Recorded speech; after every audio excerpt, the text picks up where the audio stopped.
Well, good morning, everybody. Hopefully your weekend is off to a brilliant start, a splendid start. I do have to confess that sadly this week, Hailey and I were unable to get together a new episode. We don't like to play reruns. In fact, over the 7 years that the Repcolite Home Improvement Show has aired, I think we've only played 8 reruns, something like that, 8 to 10. Well, this is going to be one of those weeks where we do that. We've gone back in time. We've found a great episode from a year ago, and we're going to play that today. We hope you enjoy it. And we got a Hailey episode this week. Yeah, actually. It's pretty heavy on my topics. Yeah, it's heavy on Hailey this week, so everybody's going to have to just slog through. Yeah. It's like one of those episodes of your favorite show when you realize your favorite star isn't there this week. Oh, my gosh.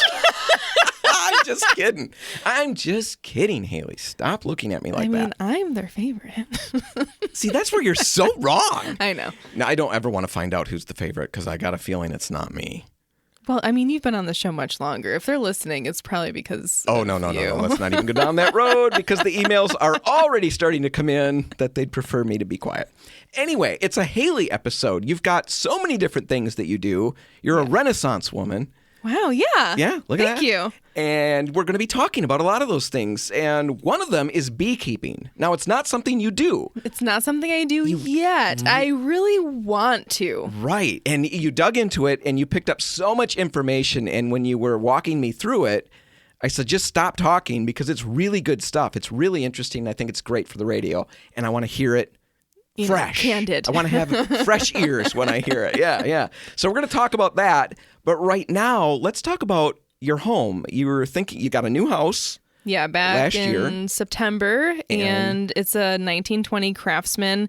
So it's, over 100 years old, but it's beautiful. I was really excited to get an old home, and I was really excited that the exterior still had the original wood siding. That was a big selling point for me. Yeah, I thought that was funny because I said, you're going to have to paint that. And you said, yeah, I know, I can't wait. And you were really excited. And I was. You had a crazy look in your eyes. And I said, well, what about like the lead paint that I assumed was probably on the side of the house? I was really holding out hope still that someone along the way had decided to abate the lead because the siding in the few places the paint has started to peel off a little bit is in really good shape. So I thought, okay, maybe someone is really taking the time to do this throughout its life, but no. Yeah, it turned out not to be the case. Nope. No, you grabbed some lead test kits from the store from Repcolite. We carry those, at least a lot of our locations do. And you brought some home and tested it in a few spots and sadly found out that you're dealing with lead paint. Yep, it turned pink. So Right. So that's why we want to talk about it because a lot of folks have older houses. They could easily have houses with lead paint on them. And whether they know that that's a concern, most people probably know that's a concern, but whether they do or not everybody knows how we go about getting how do this you handle looking it good now? again down Right. the road. And you're walking through it right now, so we thought we'd kind of share your experience with all the listeners out there, and hopefully everybody can get some info from it. So let's just jump in. You figured out there's lead paint on there. That's the first step. Right, and if it was just lead paint, it wouldn't be the end of the world. If the paint was still in really good shape and intact, just painting over it is not such a huge deal. At that point, you're encapsulating it, and most likely it's been encapsulated at some point previously. Right. The problem with the lead in the paint is when it's sanded or abraded and it's worked into the air and you ingest it or breathe it in or something like that. That's where it becomes a problem. If it's just on the side and you can paint over it, much less of a concern. Yours is peeling. I have peeling paint on my house, which is also fairly typical with an older home that's over 100 years old. And that's not something that I'm willing to deal with on my own. Right. There's a fair amount of stuff you need to do to make sure you stay safe. Right. The people in your home stay safe. Your neighborhood. Pets yes. Yeah. I should have gone to the neighborhood before I went to the pets. I was working my way out. Before. Yeah, I know. The pets, the kids. You can see how I shake things down. As long as the money's safe, we can always rebuild, right? No, so you've a lot of things to do. Well, in the soil, like I have a vegetable garden. There's all of these things to consider because once it's in the air, once it's on the ground, it's there. Right. So what did you decide to do? You decided to contact some contractors and start getting quotes. Yes. So walk people through the best things to do and what you've learned in this process. started Googling, just researching some local painters in the area that have experience with dealing with older homes. And I think that's one of the first things to look at as you're starting this process is find people that have this specific kind of experience and that list themselves as certified to deal with lead, because you have to make sure that they're going to go through the proper precautions to protect you and your neighborhood like you need to. All right. So you did that. You found some people, brought them out to the house, Yep. and started working through the quote process. What kind of things did you uncover? Or what do you think the listeners should know if they're dealing with your same situation? Well, I think it's just really important to ask as many questions as possible during that time. This is not just information gathering for them. It really should be information gathering for you. So asking questions about their process, whether they're going to be spraying or brushing and rolling, what the prep process looks like. How are they going to be removing that paint? What does that look like? How much time is that going to take? And then understanding, who's going to be at your house? How many people are on their crew? How long have those people been working with them? Is this a brand new, group of 5 guys that haven't had a ton of experience? Because even if this company is really established, there's a lot of turnover sometimes. And so you want to make sure the people that are doing the work on your house, on your specific job, have that same experience that you're hiring this company for. Well, you're scaring me. I don't know that I want to work for you. You seem like you've got too many questions. I have some standards. Yeah, Dan. I guess so. How did the experience go when you start reeling off your questions like a machine gun? Well, how did the contractor respond after he picked himself off the ground? A machine gun. I paced myself. Okay. But he answered all my questions, and I learned a lot about their process and their company. And I think that was really helpful for me to feel confident about the work that they're going to be doing. Well, I'm making a joke, but I guess I bring it up because I have a tendency, as much as I blather on the air, when I'm in a situation like you're in, I will recede into myself and I will not ask any questions because I don't want to be annoying. Well, yeah. And I had to push myself to ask these questions because I had the same fear. Like, am I going to bother him by asking these questions? And he didn't seem bothered. He didn't seem bothered. And I think he was happy to, even provide that same information with the quote that he was going to send later that week. And, another question asked is make sure that they're guaranteed. Their work is guaranteed. So this particular company, for example, guarantees their work for 2 years. All right. And I think that's another thing that's important to understand. And then to receive that guarantee in some way that's in writing. But also, these are people that are going to be on ladders if it's an exterior. Typically, if it's a 2-story house, definitely. And you've got to make sure that if someone were to get injured, that they've also got coverage for them, that you're not going to be the person paying for that. Now, there are, a lot of things, and that's just any work around the house. Right. Any other little things in regards to this lead stuff? Asking them how they're going to dispose of that. It shouldn't be left on site. That's stuff that they need to take with them so that they're disposing of it.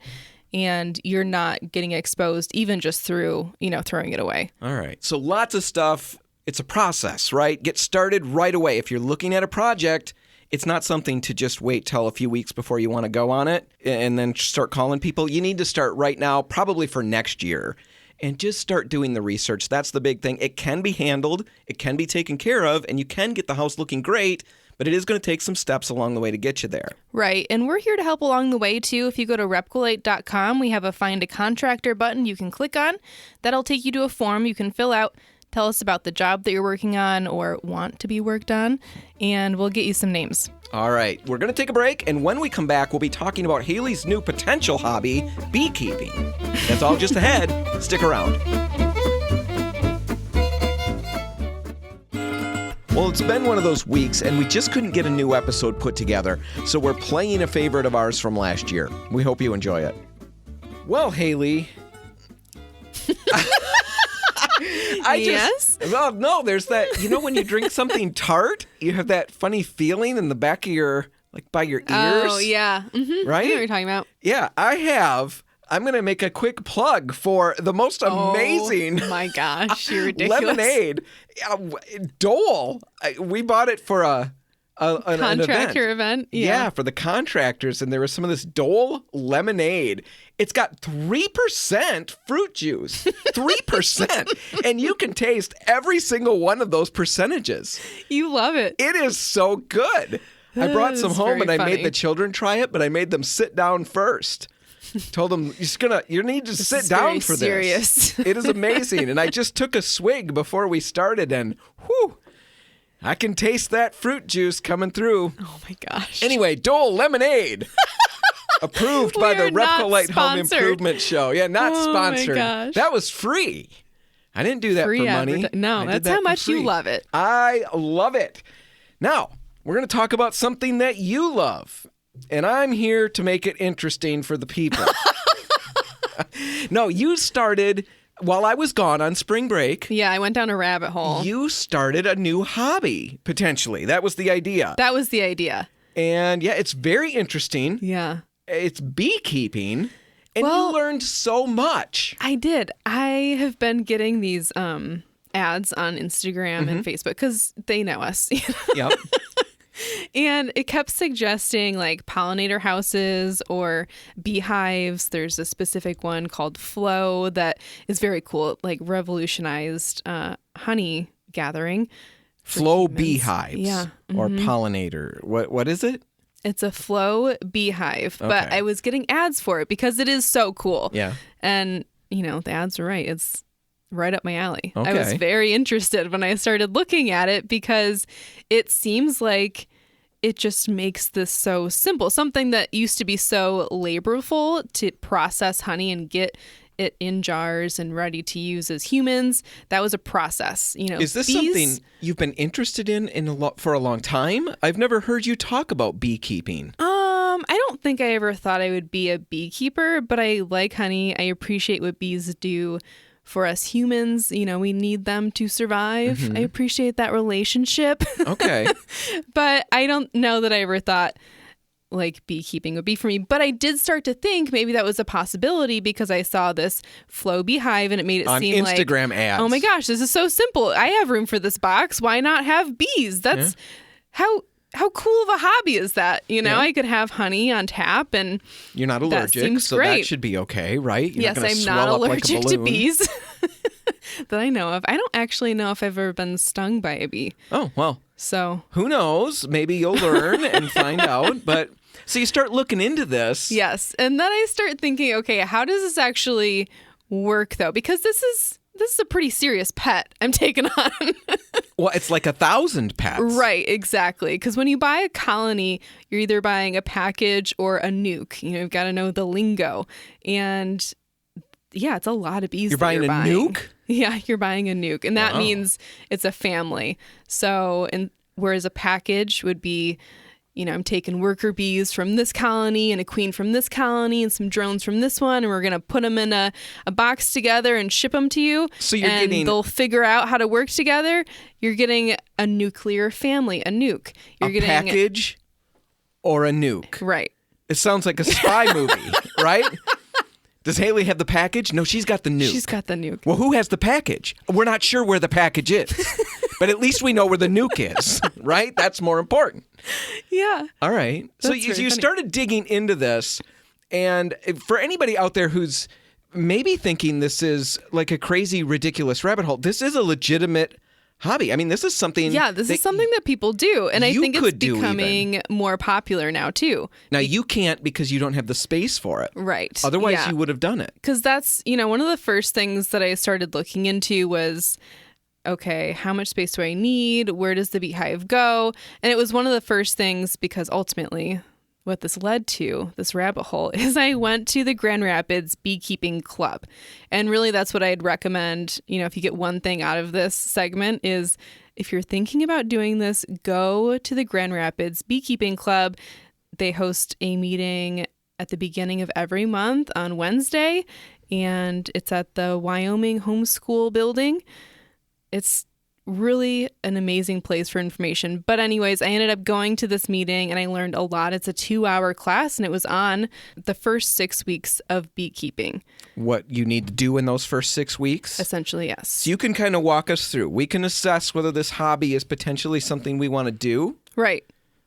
Yeah, All right. just like I did. All right. So what did you learn in the midst of this? So the first thing that I learned is ultimately I probably can't have bees, actually. All right. First thing you learned is that it's a no-go. I can't do this. Did you just go home at that point? No, because it was still really interesting, and I'm too embarrassed to leave a place like that. If there's people around and we're in a setting, I can't just get up and leave. See, it's too embarrassing. That's just ridiculous. You got to be more confident. Like me. I never get embarrassed about stuff. Yeah, never. Yeah. No, I would have stayed forever. I would have acted like I was buying bees. Yeah, you probably would have bid on the prizes. Yeah. I'm here. I don't want to look like an idiot.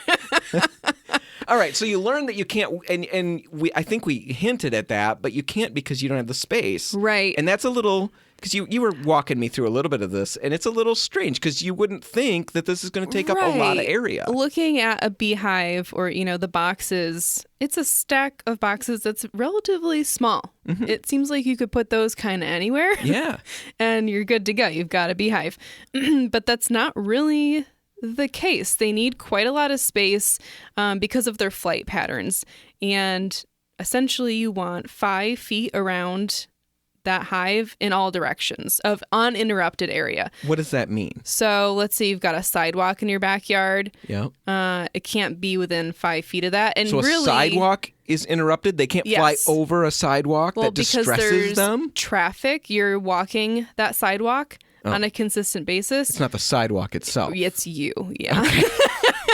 It normally is me, but that makes sense. If you've got, a garden that you're maintaining on a frequent basis within 5 feet of that hive, I mean, the garden's great for them, but you being in that area that frequently working or having, a place that any of those things that are in your backyard that you're using on a frequent basis interrupts them to some extent. All right. So I've got to find 5 feet all the way around this where it's a no-go zone. Yeah. All right. Okay. And I think maybe I could find that, but I still think that there's probably too much activity in my backyard for me to really have a happy home for them. And I think after researching a little bit more, most people have at least an acre when they have bees. That seems to be a requirement.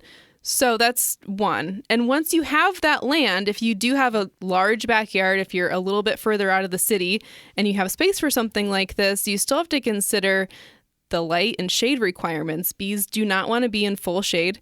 They need the heat from the sun to keep their hive temperature at 92 degrees. That's kind of their optimal temperature. All right. And so, yeah, they've got to have that sun. So again, I wouldn't be able to have a beehive because I'm in full shade in my backyard. Oh, so that's a deal breaker right there. Yeah. Okay. But if you've got full sun... If you have full sun, if you've got a lot of space, and you've got some ground that's high enough where you're not going to see any potential flooding... Well, I'm stressing out already. Can anybody do this? Yeah. Okay. We just got to find that I think perfect... you could almost do it. You've got a pretty big yard. You think I'm capable? You're supposed to just say, of course, anybody could do it. Yeah, maybe after this segment you could do it. You'll decide. Okay, yeah. Okay. So I've got to have the space. I probably have the space. Mm-hmm. And I probably have the sun. Yeah, I think I can think of a spot where I do. What other things do I need to know? Maybe should we pause for a second? Okay. And let's take a break? Take a break, and then we'll get to the practical stuff on the other side. Because you probably are going to drone on and on yet. We'll get to drones, yes. You see what I was doing there? All right, we're going to take a break, and when we come back, we'll be talking more about beekeeping with Hailey. Yep. Right? That's all just ahead. Stick around.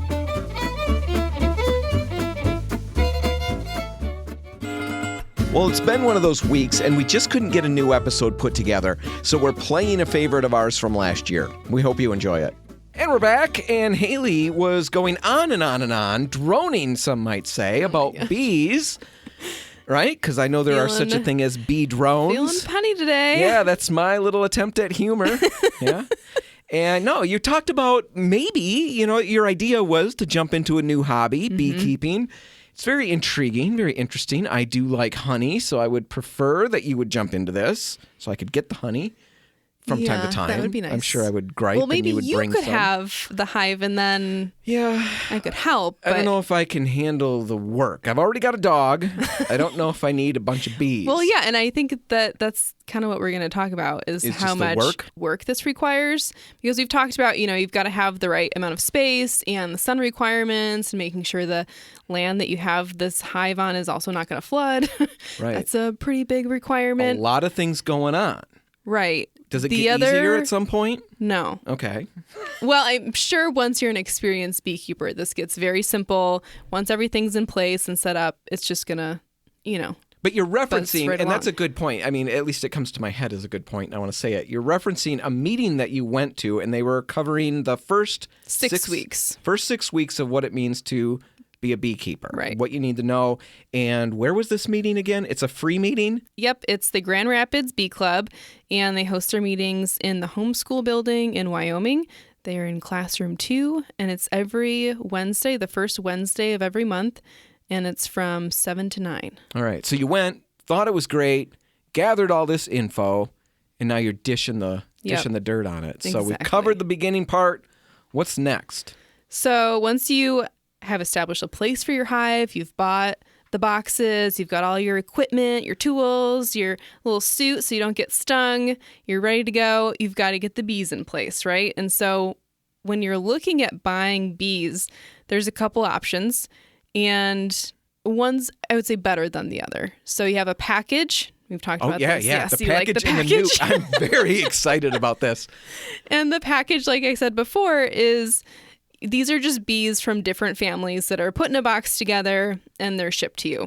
Okay. Do we know if they get along? Well, they have to get along or else they're not going to survive. So over the next 5.5 weeks or so, those bees have to kind of learn each other's rhythms, and there's got to be a system that they start putting into place because there's a lot of jobs to be done if they're going to make honey and be successful and able to survive. Is that on them? It's very stressful for them. Or is it on me to help them? Do I need to help them navigate this, or do they just work this out internally? I don't think they need a mediator. Okay. Yeah, they'll kind of work it out. Okay. So I don't have to solve fights and break up little bee brothers and sisters. Essentially, they're behind, and you're kind of waiting for them to figure out how to be a hive. Okay, because right? they're learning. Yeah. That's the less desirable option. Yes, called Probably a package. Cheaper. It's cheaper. It's the option I would choose. And then we would watch the whole endeavor fail. Yeah. The other option is more expensive, and that, of course, is the nuke. Yes. And what makes that different? They're So already it's a family? basically a nuclear family. Yep. They've already been working together. They've created a successful colony already. So whereas the other ones are making a colony, they're forming that hive, being successful together for the first time, these ones have established that they are a functioning business, essentially. It's like a startup versus a business that's already been operating for years that is successful. Sounds like a reality TV show. We should just Oh my put gosh, on, yeah. on and watch. I want to see if the package group can get it together. The nuke group, they really are It's clicking. like Survivor. Yeah, we're going to The see who nuke votes versus off who. the package. Yeah. All right, so you get one of these two options. Yes.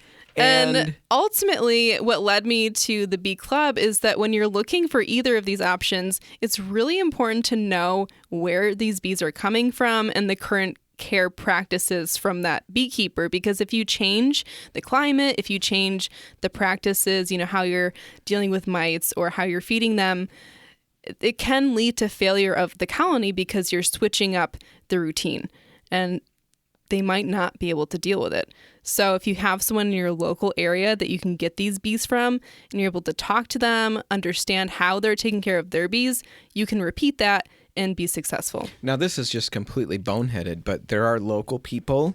Yes. When I was there at the meeting, actually, they were auctioning off a nuke from a local beekeeper. So That sounds like black market. I can't get over the language. yeah, you're really stuck on that Somebody word. just tuned in, and Hailey's promoting auctioning off a nuke. I mean, of course. It's at Repcolite, we're selling you paint. We've got nukes in the back room if you want to look them over. In this day of self-defense, everybody should have their own nuke, right? It's a deterrent. That's all it is. Yes. It's not meant to be a weapon that's used. Anyways. So they're auctioning off this nuke, and so local growers, what do they call them? Not growers, beekeepers. That's probably the smarter way to say that. All right. Oh, I completely am new to this. This makes I'm very local intrigued. Beekeepers. And when do I get to the honey? Probably about 50 local beekeepers in this meeting. I mean, it's pretty cool to see everyone there. Did they treat you like one of them? Yeah, I mean, everyone was nice and friendly. You didn't stand out like a sore thumb? I probably did. Yeah. Let's be honest. I probably would have. Why is he here? I don't know. He's probably looking for another room. Look at him. Gosh. He's that kind of guy. He's so confused. Yeah. Anyways, so when you've got this package or nuke, yep. Now you have to really start understanding what you're looking at because there's different types of bees. This is so intriguing. You ran me through the little bits of this, but go with it. I mean, that's where we get drones and workers. Yes, we get drones, which are males, and their whole purpose in life is essentially to mate with queens from other colonies. Somebody else's queen. So that's who they're working really on. Not important to this specific colony, and you don't want a ton of drones being produced. Seems hurtful. The really important bees are the worker bees and the queen. Are some of those dudes? No, they're all females. So basically, most of your colony or your hive they're female. The valuable ones. Yeah. The non-valuable ones are the dudes, right? Pretty much. That's what I'm hearing? Yeah. All right. Sorry. Okay. So we got drones who are going off trying to mate with somebody else's queen. Mm-hmm. That's their main goal in life. That is their whole goal in life. The workers do all kinds of stuff. You don't want as many drones, right? Right, because they're not supporting the health of your specific hive, right? The workers are doing pretty much everything. Everything for the queen to support her to make sure that she lives because she can't do anything except for make babies all day long. So she is really day long just laying eggs on a consistent basis. Every day. Yep. How long does she live? She's living 1 to 2 years, but that's way longer than a worker bee. A worker bee lives for like 2 weeks to 30 days. Well, they're doing so much. Exactly. They are working themselves to death. How long do they live? You don't even care, do you? I don't even care. Yeah, you don't even know. Remember that part, to be honest. Well, their lifespan matters to them. If it doesn't matter to you, that's fine. Okay, so the workers, couple of weeks, the queen, a couple of years, potentially thousands of eggs a day she's laying. A day. Yeah, because she has to be consistently replacing all of those workers that are dying so quickly. Because without them, there is no honey. There's nothing for them to eat. Now, bees are absolutely amazing. I mean, we know that. But when you kind of walked through some of the stuff before we went on air talking about this, I was blown away because you said the workers have all these little jobs. Yeah. And they don't have the same job every day. Right. Yeah. Their job can change, day to day, week to week. And talk about what that is. What are their jobs? Because people will be blown away by this. Except the beekeepers. Right. They know what's coming. So their jobs could be as a nurse bee. So they're taking care of the eggs, the larvae, the pupa. They're feeding them. They're making the royal jelly to feed the queen. So they're whoa, royal jelly. Oh, that sounds good.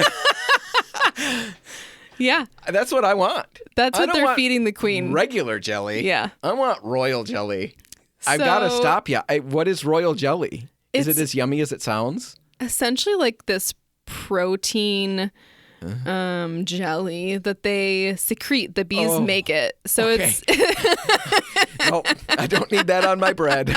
Even good sourdough probably isn't going to be great with that.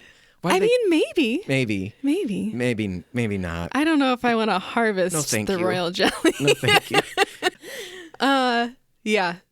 Another job would be as basically a bee air conditioner or heater. So they're standing at the entrance. Let's say it's a super hot day. There's going to be bees whose their entire day is just being a fan for the hive. So they're standing in the doorway and they're just buzzing their wings all day long. And they don't even know when they wake up what they're doing. How do they figure out what they're doing? Who tells them?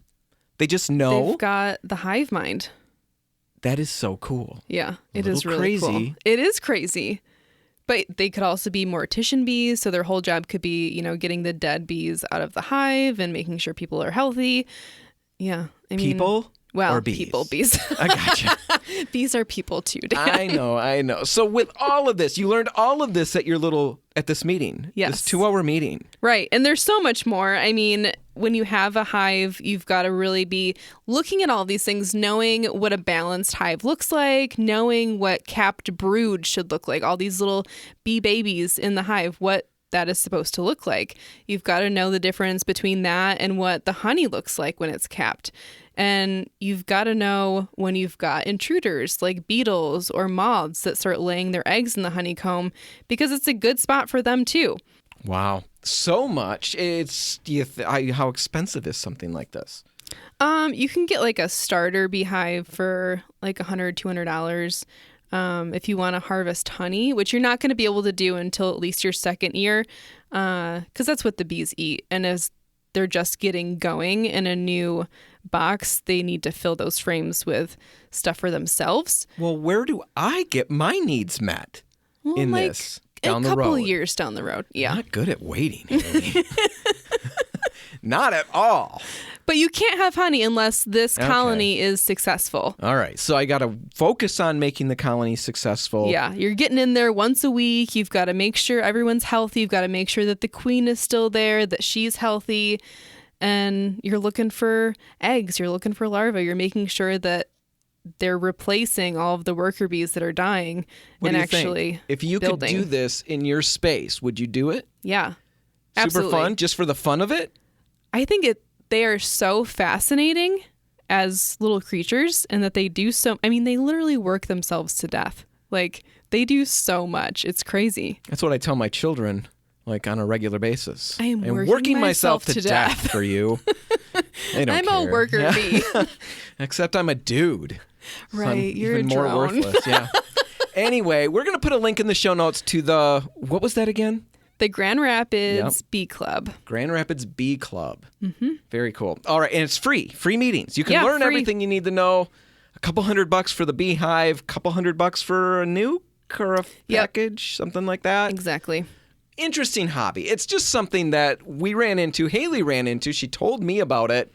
And I thought, really, let's talk about it. Well, and technically you could actually get bees for free if you catch a swarm, which they're talking about in the next meeting. Oh, catching a swarm. Yep. That sounds like fun, seems like right? something I could do. All right. We'll report back if we find out more about that. And if I catch a swarm, I'll be sure to let everybody know. All right. We're going to take a break. And when we come back, we're going to be talking about painting exterior doors. I was going to say front doors, but it could be any door. Right? We don't have to have a separate episode or segment about painting a back door versus a front door. True. Yes, it could be a side door. Right. The same method works for all, and we'll get to that just ahead. Stick around.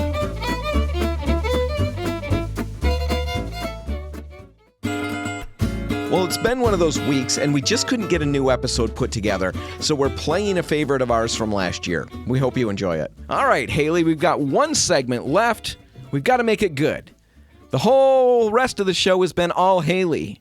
Now it's time for me to let you salvage the episode and bring it back from the brink of the trash bin. Wow. Yeah, I'm just You kidding. really talk some smack on here, you know? I know, but when we're not recording, I just sit in a true. corner I'm the cowed one and talking scared. smack. Yep. Yeah, exactly. No, you had a great show, Hailey. It was Thank really you. well done for somebody with as little experience as you have. But we do have to get to something really important. We had a listener reach out to us, and she was talking about a project coming up this spring. A lot of us are going to have it. It's painting her front door, and it could be a side door. It could be a back door. a back door. Garage door. Right, all kinds of different doors. If it's a steel door, this will work. But her particular situation was a front door, steel door, and it's peeling like crazy. Right. Kind of a mess. She wants to repaint it, and she was wondering about the steps involved to do that. And it's really, really easy. This is a great project. You know, one of the best spring projects, really. You know, for bang for your buck. True. No, I would agree with that. Right. Super quick. You can do it in half a day easily. Get all the coats on it. Small amount of paint. Right. Small amount of paint. You can do it with a quart. I mean, really. No investment at all, really, on the grand scheme of things. And the results, the payoff, is really, really big. Well, unless it's the back door. That's not as big a payoff. Putting down the back door. Right? Well, no, nobody drives up to the back door. That's But why I it's enter called the back door. You do, but not your guests. Okay. So Hailey comes to your back door if she comes over, and you want to make sure your back door's nice for Hailey when she walks up. Everybody else, your front door is going to have more bang for your buck, but either way, you'll feel great about it. Yes, it's so true. Let's get to it. Peeling paint on a steel door. What do? I mean, number one, you should scrape off the peeling paint. That's got to be first and foremost. And we just talked about lead-based paint. So, I mean, that is a consideration still. If you have a door that is older and, we're thinking pre-1970, there's a possibility. So pre-1970, you would consider older. Well, in terms of paint. Okay, not people. No, we're not going to go down that road, Dan. Okay.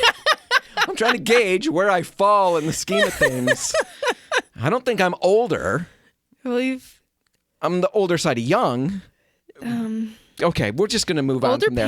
Older paint. So if it is pre-1978, you might want to take a look and find out if that is lead-based, and then you'll have to deal with it in that regard. Most of us are going to have paint that's newer than that. Especially if we're talking about steel doors. Right. Most likely it's a newer door. We are just doing due diligence to make sure we have been responsible. Exactly. Right? So scrape it down.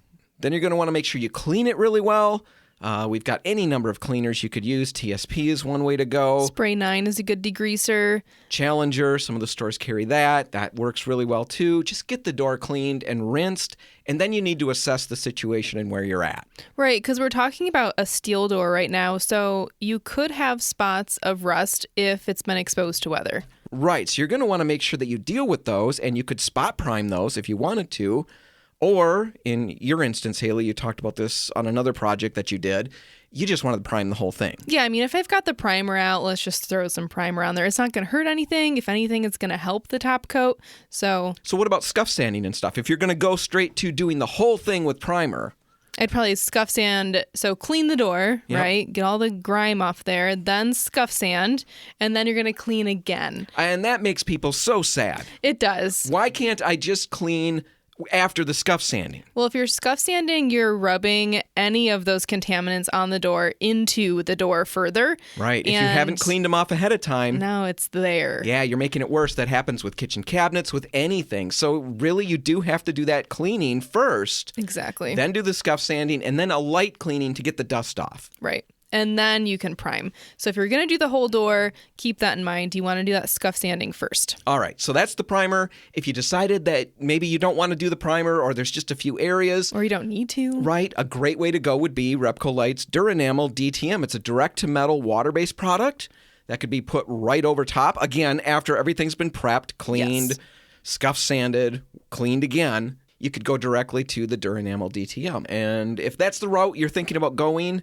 just stop out at any Repcolite or Port City Paints and ask us, and we'll kind of walk you through and get you more information on that product. We've also got a specific door paint called Grand Entrance. It's very well named, and that's by Benjamin Moore. It's similar to our interior advanced product that we've talked about before. We recommend that one for, interior doors and trim and cabinets, things like that. But the Grand Entrance is similar in that it dries to a really hard finish and it levels really well. And it's also a modified alkyd, right, is what they're called. So basically, it's like an oil-based product that cleans up with soap and water. So you get a little slower dry, great self-leveling. It's just a beautifully smooth finish. Exactly. With soap and water cleanup. So a really good way to go. Grand Entrance, and you can use that on side doors too. Right? Because those are also grand entrances. See, back doors can be grand entrances too, all Dan. All of them can be. Yes, that's exactly right. So grand entrance would work on all of those. Repcolite's Endura is another option. So really, a lot of options. It's a great project. Painting that front door, side door, back door, whatever it is. And the process we walked through was for steel. Any situation that you've got, just stop out at any Repcolite or Port City Paints. Ask us. We'll get you what you need. All right, Hailey, we're going to have to wrap it up and call it good. If you want to catch this one again, you can find it online at repcolite.com. Whatever you do today, make sure paint's a part of it. I'm Dan Hansen. I'm Hailey Johnson. Thanks for listening.